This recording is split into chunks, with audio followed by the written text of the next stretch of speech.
हो कि ऊपर साड़ी नीचे दाढ़ी। क्या वो पर्दे में थी? देखिए ऐसा है, ये पर्दे का ताल्लुक मुसलमान औरत से है, हिंदू मजहब से नहीं। तो अभी ऐसे पेशाब किसी का नहीं हुआ है ना, नहीं पैसा किसी ने, किसका हुआ? यहाँ पर उनके लिए भी दुआ की गई है। क्या हम चाहते हैं कि इनकी सीट हमेशा बनी रहे? हमने दुआ की है। आपने जो है ये इंटरव्यू नहीं ले रहे हैं, वो तो ऐसे सवालात आपने ये इंटरव्यू नहीं, मैंने नहीं बुलाया, मैंने नहीं बुलाया, मैंने नहीं बुलाया आसिफ साहब। पूरे भोजपुर को लेकर, भोजपुर की जितनी भी मसाजिद हैं, ईदगाहें हैं, कब्रिस्तान हैं, इनमें से कितने वक्फ हैं, मेरी जानकारी आपसे ये मुझे इल्म नहीं है, ये अहले सियासत जानते हैं, ये आप जानते हैं। नहीं, आप एक नहीं जिम्मेदारी बनती है, आप शहर इमाम भोजपुर, आप यहाँ देखिए आप यहाँ ईदगाह के भी आप ही इमाम हैं। देखिए मैं आपका सवाल समझिए, मैं आपको समझता हूँ। थाने में चलने के बाद उससे बात कर लें, बेहतर। हाँ जरूरी है। राम दिया के डीजे हर इमाम की जिम्मेदारी है कि वो इस बात पर क्या है उनसे लोगों से कहें और डीजे बाजी कतल ना होने पाए, क्योंकि मजहब इस्लाम इसका मुखालिफ है। अब वो नहीं मानती है अवाम, तो बहरहाल वो तो उससे गुनहगार हम हैं। हमने और ख़ास तौर से हमने वीडियो भी इसमें डाली है ताकि कोई गलत काम ना होने पाए, मगर लोग उस पर नहीं माने, और ना मानने की शक्ल वही होती है कि उलमा की और मुसलमानों की उसमें बदनामी होती है, जबकि नहीं होना चाहिए। अल्लाह व बरकातहू। मैं आपका खादिम मोहम्मद हनी मिसबाही, शहरी इमाम भोजपुर। आज हमने चूँकि 26 अगस्त 2026 है ये, तो आज हमने जो जुलूस निकाला है, जुलूस मोहम्मदी सल्लल्लाहु ताला अलैहि वसल्लम, उसमें भोजपुर के सारे अवाम, उलमा, आइम्मा और खानकाहों से और सरबराबदा शख्सियतें और अहले सियासत, इस सब के सब उसमें मौजूद रहे थे। बड़े इत्तेफाक से सारी बातें सामने आई हैं कि आज हमारा इस्लाम और मज़हब इस्लाम का ताल्लुक जो रहा है, उसमें रसूल पाक अलैहिस्सलाम ने जो पैगाम दिया था कौम के लिए कि एक होकर रहना, नेक रहोगे, कुरान पाक पर अमल करना, अच्छे रहोगे, इत्तेफाक से रहना, अपने मुल्क की हिफाजत के लिए हमेशा आगे रहना। अगर इस सारी बातों पर अमल करोगे तो हमारा हिंदुस्तान भी अच्छा रहेगा और हम सारे मुसलमान भी अच्छे रहेंगे। और चूँकि हमारा हिंदुस्तान गंगा जमनी तहजीब का ही मरकज़ है, हर तरह के फूल बूटे, सिख ईसाई ये सब कुछ इसके अंदर रहा करते हैं। हमें तरक्की जब ही है कि जब हम अपने मुल्क को आगे बढ़ाएं, आपस में मोहब्बतें पैदा करें, नफरतों को दूर करें। मेरी अपील ये है कि हिंदू मुस्लिम भाईचारे के लिए कि चूँकि हम मादरे वतन के रहने वाले हैं और हिंदू और मुसलमानों ने इसकी आज़ादी के अंदर बराबर के हिस्से लिए हैं, उलमा किराम ने, उधर भी सिखों ने, हर तरीके से सबने हिस्से लिए हैं।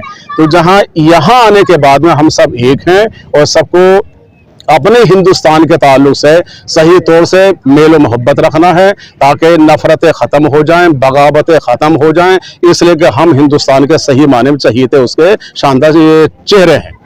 जैसा कि आपकी काफ़ी दिन से सोशल मीडिया पर वीडियो वायरल हो रही हैं, काफ़ी सारी वीडियो चल रही हैं जिसमें आपने डीजे को लेकर बहुत सारी बातें कही हैं कि डीजे नहीं होना चाहिए, उसके बावजूद भी डीजे बड़ी तादाद में देखा है, छोटे हाथी में डीजे बंधे हुए थे और वो जुलूस के आगे आगे चल रहे थे। ये क्या खास वजह है कि डीजे आपके कहने के बावजूद भी डीजे? देखिए ऐसा है, मैंने तो अपना पैगाम जहां तक पहुंचाना था पहुंचाया। अब इसमें हमने अपने इमामों को भी और कुछ अहले सियासत को भी उनमें मीटिंग में शरीक रखा और ख़ास तौर से हमने वीडियो भी इसमें डाली है ताकि कोई गलत काम ना होने पाए, मगर लोग उस पर नहीं माने, और ना मानने की शक्ल वही होती है कि उलमा की और मुसलमानों की उसमें बदनामी होती है, जबकि नहीं होना चाहिए। लेकिन करने वाले तो सब मुसलमान ही थे। हाँ। ये नहीं कि कोई गैर मुस्लिम इसमें आके किसी ने ऐसा किया है, करने वाले मुसलमान थे। ऐसा क्या है कि आपकी बात का असर नहीं हो रहा, क्योंकि आप एक भोजपुर के खास जिम्मेदार शख्सियत में से मौजूद हैं। और देखिए उस मीटिंग के अंदर खाली मैं या उलमा नहीं थे, बल्कि अहले सियासत वगैरह सभी थे, तो सबने ही इस बात को क्या है मद्देनजर रखा और सबने पैगाम दिया कि डीजे हर इमाम की जिम्मेदारी है कि वो इस बात पर क्या है उनसे लोगों से कहें और डीजे बाजी कतल ना होने पाए, क्योंकि मजहब इस्लाम इसका मुखालिफ है। अब वो नहीं मानती है अवाम, तो बहरहाल वो तो उससे गुनहगार हम हैं, हमने मेहनत की है, हमें उसका सवाब मिलेगा। एक चीज और आपने की थी, छतों पे से तबर्रुक जी फेंका गया है, बांटा नहीं गया, फेंका कहेंगे उसको, फेंका गया है, इसके लिए भी आपने वीडियो काफी वायरल की। कुछ ऐसा क्या हो रहा है कि तो अवाम आपकी बात पे गौर नहीं कर रही है? उसी का जवाब जो है वो यही है कि हमारा काम तो कहने का है, और ये जो हमारे भोजपुर के अहले इल्म भी हैं और अहले सियासत भी है, उनको चाहिए बाकायदा कि मैदान में उतरें और कम से कम अपने महल्ले के मेंबरान को जमा करें और ये एक मीटिंग अच्छी वाली ले लें, ताकि आइंदा का ऐसा नहीं होना चाहिए। जैसे एक चीज और देखने को मिली जुलूस में आज के, जो आज से पहले कभी नहीं देखी गई, आपने के साथ जो पुलिस प्रशासन के लोग चल रहे थे, उन लोगों ने जो डीजे पे बैठे हुए थे, डीजे चला है साथ में, वो गलत है, लेकिन उसके बावजूद जो उनके ऊपर बैठे हुए थे उन लोगों को डंडे से क्यों मारा गया है, ऐसा क्यों? उसका इल्म मुझे नहीं है, नहीं हमारे पास वीडियोस हाँ, हैं उसका इल्म मुझे नहीं है। ये तो चेयरमैन साहब से मैंने परसों कहा था कि आप जरा एसओ साहब से बात कर ले, प्रशासन जब बात करें तो दंगा फसाद किसी तरीके से नहीं होनी चाहिए, क्योंकि हम अपनी जिम्मेदारी में रहते हैं, पूरी आवाम हमारे सामने एकदम नहीं हो पाती है। नहीं वो उसकी बात नहीं है, लेकिन जब देखा गया है कि पुलिस प्रशासन को सुरक्षा के लिए चला गया है, प्रोग्राम को संभालने के लिए चला गया है, लेकिन वो डंडे से उन लोगों को, जो बच्चे बैठे हुए थे डीजे की छत पर, उन लोगों को डंडा मारकर उनको उतारा गया है। अगर ऐसा हुआ है तो नहीं होना चाहिए, गलत है ऐसा काम। इसके लिए आप क्या करेंगे?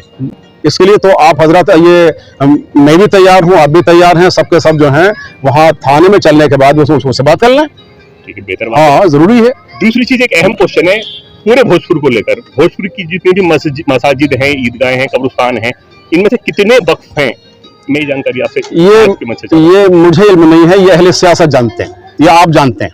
नहीं, आप एक नहीं, जिम्मेदारी बनती है, आप शहर इमाम भोजपुर, आप यहाँ तक देखिए आप यहाँ ईदगाह के भी आप ही इमाम हैं। देखिए मैं आपके सवाल समझिए, मैं आपको समझता हूँ, सुनिए, आपके सवाल को समझ चुका हूँ। सवाल असल में यह है कि मैंने बहुत सी जगह पर इस चीज का ऐलान किए, मगर अवाम सोती रह गई। क्या क्या कर रही है अवाम? ना तो उलमा की जिम्मेदारी है, और जो भोजपुर के उलमा हैं किसी मस्जिद में ना तो कमेटी में है वो, ना मदरसे में कमेटी में है, उलमा को दूर रखा जाता है, तो क्या करेंगे आप? अभी एक बात बताइए, आपने उलमा की बात की है और अहले सियासत की बात अगर मैं करूं तो अभी आपके मंच पर बहुत सारे अहले सियासत मौजूद थे जी, यहाँ तक कि भोजपुर के चेयरमैन से लेकर और एमपी तक यहाँ पर मौजूद थे। तो जब आपसे इतने तालमेल है कि आप इस्लामी मंच पर सियासी लोगों को बिठा सकते हैं, तो आप अहले सियासत से ये बात रख क्यों नहीं सकते? अहले सियासत से हम रखते हैं, और मैंने तो कितने बार तो ईदगाह पर ऐलान किया है बाकायदा कि भाई लोगों अपनी मस्जिद का रजिस्ट्रेशन कराइए, वक्फ कराइए। ये मेरा क्या काम ऐलान करने का ही तो है। आसिफ साहब, आपके सवालात बहुत लंबे हो जाते हैं और ये 1 साल के बाद आते हैं सवालात, बीच में आप भी सो जाते हैं। मैं बीच में आते हैं तो मैं आप हर हफ्ते आप तो हर हफ्ते आइए मुझसे, ठीक है। दूसरी चीज बताइए, अभी हमने एक तकरीर में एक जगह सुना था चौराहे पर, एक हमारे उलमा तकरीर कर रहे थे कि ख्वातीन को पर्दे में रहना चाहिए। क्या अभी एक यहाँ पर एक अहले सियासत ख्वातीन यहाँ पर मौजूद थी, क्या वो पर्दे में थी? देखिए ऐसा है, ये पर्दे का ताल्लुक मुसलमान औरत से है, हिंदू मजहब से नहीं। तो अब एक बात तो ठीक है, अगर वो हिंदू मजहब से है, दूसरी बात तो हमारे यहाँ से तो उनकी जीत की खुशी के लिए ऐलान किया एरिया के साथ और आगे भी बनी रहे, ऐसा क्यों? पार्टी से जुड़े हुए हैं। दूसरी चीज ये है यहाँ पर, ना मैंने उनको दावत दी है, ना किसी ने दावत दी होगी, बल्कि सूरत हाल ये है वो खुद आई है, ये आपकी जिम्मेदारी बनती थी। देखिए मैं आने की मना नहीं कर रहा हूं, पर्दे का ताल्लुक जहाँ पर है वो इस्लामी मंच है, यहाँ पर अहले सियासत का क्या? हमने इस्लामी मंच पर उनको जो है वो बिठाया नहीं है, नीचे बैठी है वो। ऐसा ना हो कि ऊपर साड़ी नीचे दाढ़ी, वही मैं कहना चाह रहा हूँ, ऐसा नहीं होना चाहिए। तो इस लिहाज से मेरी गुजारिश ये है, ना हमने दावत दी है उनको, अपनी अवाम को वो दावत देने के लिए, शुक्रिया अदा करने के लिए आई है जिसने आपने लब्बे कहा है, और आप खामोश रहे। आपको ये चाहिए था कि 1 साल के बाद आप क्यों तशरीफ लाइए, बीच में क्यों नहीं आई आप?